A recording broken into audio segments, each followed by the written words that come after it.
Hey, what's up, guys? We're going to be talking, welcome back to another podcast. We're talking about Lamb of God's As the Palace Burns documentary. And it was filmed in Colombia, Israel, India, and the United States.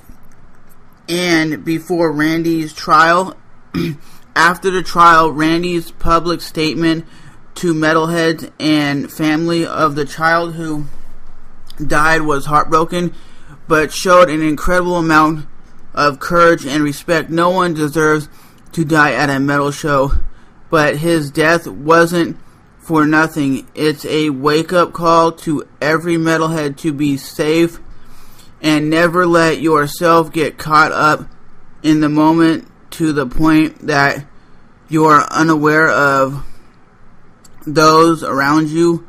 We all have is each other. And apparently somebody died at a metal show, and they're going to be talking about it. It says, Randy, metal is disrespectful trailer for the upcoming documentary As the Palace Burns that follows the band throughout the trial of their singer Randy Blythe, coming to a theater near you in 2013, and it's probably going to be on DVD. I didn't even know somebody died at a Lamb of God show, to be honest with you. But that is crazy. When you're at a metal show, and like a lot of bands say, when you're moshing, if you don't want to be caught in a mosh pit, don't stand around a mosh pit, because, to be honest, some of these mosh pits get pretty fucking intense. I'm not gonna lie. I went to Ozfest, and my very first mosh pit ever was moshing for when God Forbid was playing, and some dude elbowed me in the back of the head, and I'm only a 5'4" dude, so somebody 6 foot and taller hit me and knocked me to the ground. You can get trampled on. It's just an intense thing. That's why I really don't mosh anymore, because of how intense some of these pits can get. So apparently, by watching this trailer, it basically says Randy could be in prison for 10 years because of manslaughter. It's because they say the dude, there's a video, it shows the kid getting up on stage, which, as a fan, you're never supposed to get up on stage with a band, and they say apparently Randy, the lead singer of Lamb of God, pushed him off the stage, and the dude died. So my thing is Randy at fault for having the kid, for pushing the kid supposedly off stage, or did Randy do the right thing? Because my thing is, I think it should be the fans' fault. I mean, yes, the kid died, and we don't never ever want to hear somebody died or somebody got fucking injured at a metal show, but this kid climbed up on stage. It would be the same thing if I go to like a Lamb of God show and I'm crowd surfing and people drop me and I die, and then my parents and family try to sue the band.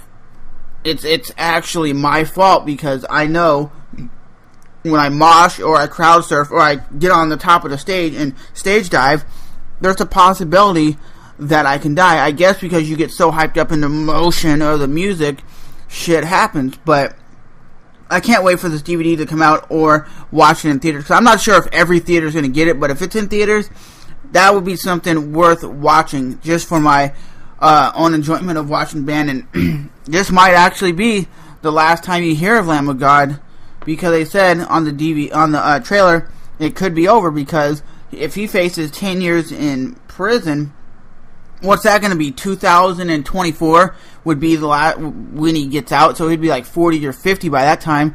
And in 10 years' time, Lamb of God, the rest of the members, they're going to move on from playing aggressive music. But aggressive shit happens when you go to a metal show. That's really all I got to say about that. But the trailer does look very intense and very enjoyable. Something I want to watch. That's for sure.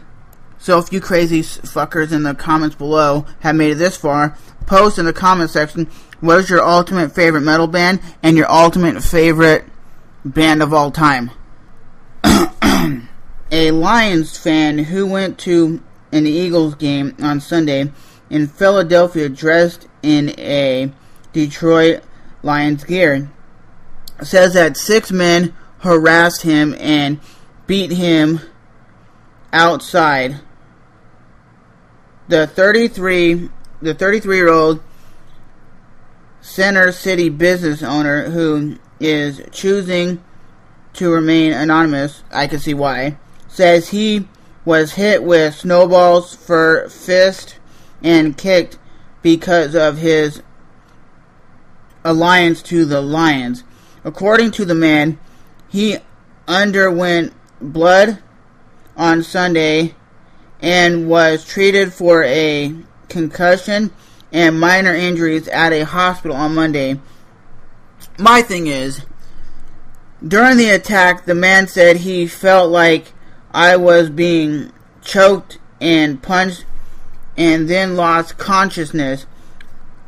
When he woke up, a Good Samaritan, who also happened to be a Eagles fan, was there to help. The fan was so sick with what he had seen that he threw his Eagles jersey in the trash. He said he was tired of these Eagles fans and the way they were.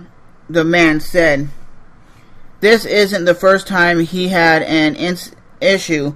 I'm a loyal fan," he said, "of the Lions. I travel all over for games, and my experience with people here in Philadelphia." The man accomplished that.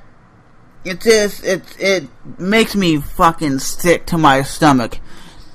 You should be able to go to any football, baseball, or any sporting event and wear your team with pride.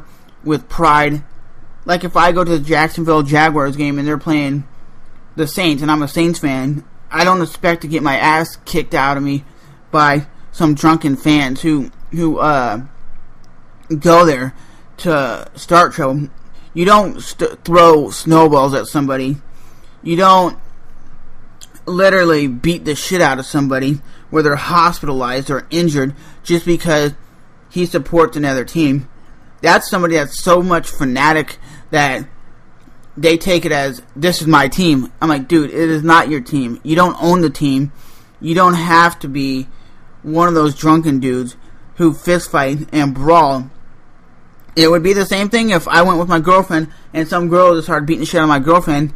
Or if I was at a stadium and I seen some guy getting beat up, I'm going to step in and say, hey, knock it the hell off.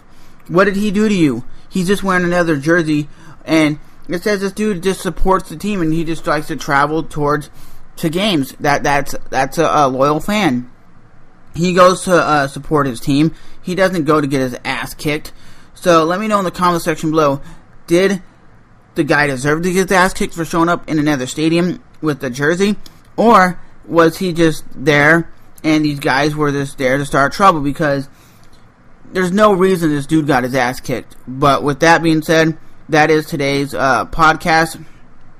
So, sorry, like I said, it's just audio. And my podcast is just audio. I don't do video podcast. But I'm just trying to upload this and make it so you guys know I do a podcast, and I'll put a link in the description box. I talk my mind, speak my mind. It's not always music related.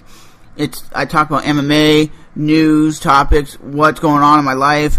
It's just like if you ever listen to the Joe Rogan Experience podcast or any other podcast that's very popular out there. But with that being said, hit the like button, hit the subscribe button, and I'll definitely talk to you guys next time. But that dude did not deserve to get his ass whooped. And if you go to a rock show, make sure you are very safe, because you don't want to get put in a mosh pit or put on stage and get hurt. Just always keep your eyes open when you go to a rock show. That's for sure, guys. Because I've been to plenty of metal shows, and those mosh pits, some of them get very intense. It's like a damn war zone down there. But I'll definitely see you guys in the next podcast. Later, guys. Fading out the podcast.